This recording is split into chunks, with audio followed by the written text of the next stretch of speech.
Before we proceed, please note that this video is edited by AI, but all the content is manually researched by our team and it's not AI generated.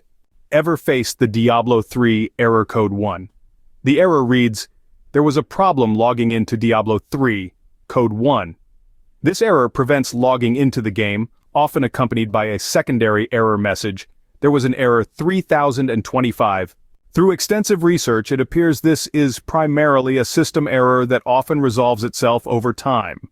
However, several players have discovered temporary workarounds, so, without further ado, let us explore these potential solutions. First up, consider using a virtual private network, more commonly known as a VPN. Several players have reported that this error seems region-specific. When they used a VPN to connect to a server in a different region, the error disappeared. So, employing a VPN might offer a temporary respite from this error. The second approach involves using a secondary account.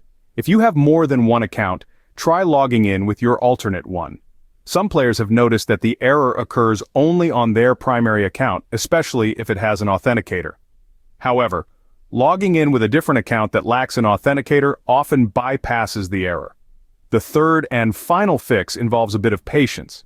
If the above workarounds do not yield results, it might be best to wait for a resolution from the game developers. In the meantime, you can report the error to customer support, and while you're waiting, ensure there are no pending updates for the game. To recap, if you encounter Diablo 3 error code 1, consider using a VPN, logging in with a secondary account, or waiting for an official fix. And remember, always check for game updates. If you like this information, don't forget to subscribe. It will be a great support. And for more tech updates, visit queries.com.